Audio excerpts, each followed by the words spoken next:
Hello, America. How you doing? This is Ted Shelton from Seattle, Washington. I ran across this video late night. I just wanted to share it with you. It's okay. It's a UFO, but All right, hold on. I just want to share it with you guys. What are their true goals? Are they outdated military relics from the past, or are they covertly influencing today's society through misinformation, fake news? The earliest recorded encounter with a man in black was in 1947. Harold Dahl, a conservationist, was near the shore of Murray Island in Washington.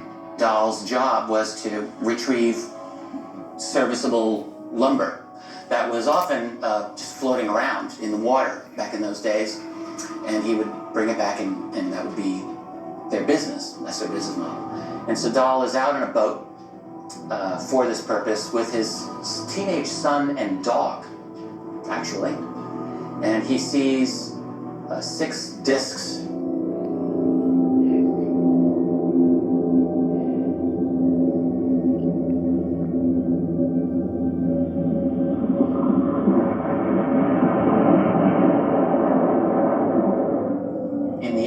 This is June 1947. This is actually right before, a couple of days before, Kenneth Arnold's famous sighting of flying saucers over by Mount Rainier in the state of Washington. So just a few days before that, Dahl is out in his boat in the water, and he sees these 6 disc-like objects. One of them's in trouble.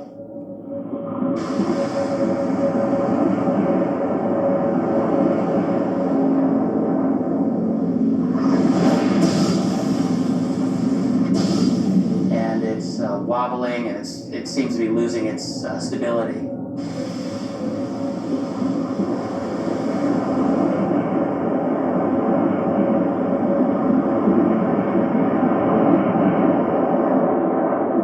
And the other discs come toward it, according to his description. And this disc that's in trouble releases material that almost looked like some kind of slag that is like a rocky type of material that comes out. And according to what Dahl said, some of this material hit his son, injuring his son's arm, and supposedly killed his dog. And then after the object lost its material, it regained its stability, and all of these objects then departed. So Dahl spoke to his supervisor, Fred Chrisman. Here's where the Men in Black scenario comes in with Harold Dahl. The next day, what it comes down to is there's a diner. There was a diner in that area where he's having breakfast the next day.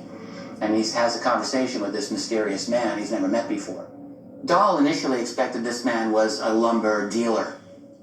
And he was expecting just to do a standard business arrangement with this guy. He dealt with strangers all the time who were interested in lumber. It turns out this man was nothing of the sort. This man then relates every single thing that had happened to Dahl the previous day. And he knew all about it, to Dahl's shock. I mean, that would be a shocking thing for anyone to experience. And this mysterious man essentially said, look, you're just going to leave this alone, and you're not going to pursue this in any way whatsoever, if you know what's good for you.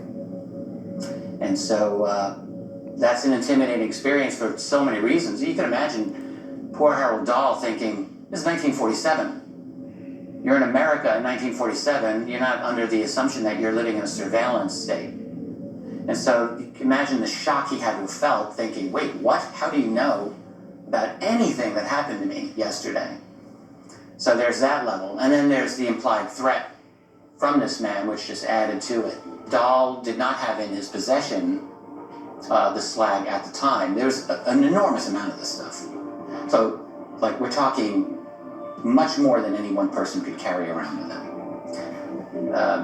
The bulk of this ended up in the possession of Fred Chrisman, Dahl's boss. And eventually the United States Air Force sends 2 men to investigate and retrieve whatever this material is. And they actually do get to do this, and they load all of this slag material onto a Air Force transport. Actually, this is Excuse me, ladies and gentlemen. This is something really happened. This is in Washington and Seattle and in our area. The plane actually just burnt up or blew up. Someone was really worried about this. Okay, here we go. Transport. Actually, this is Army Air Corps at the time. This is just before the Air Force has become an independent, unified entity separate from the Army. So they come up from McChord Airfield in California to acquire this material, and they do. And on their way back from Maury Island, their plane catches fire and goes down, and they die. That's what happened. And after that, I don't know what happened to the slag material or whatever this was, but their plane crashed. What is the true mission of the Men in Black? Is it the suppression of information regarding UFOs and extraterrestrials? Or is it to aid them and further their agenda? Well, let me tell you, Jim, I've had visits from government agents, various alphabet-type organizations connected to the work that I do here, and they are, even though they seem easygoing and very nice guys, there is no question about it, Jim. I'm just talking about normal government agents here. In black suits, you know they're carrying, they've got a sort of a serious, we're here and you don't want to mess with us kind of attitude about them. And even though they're very nice, Thank you, America.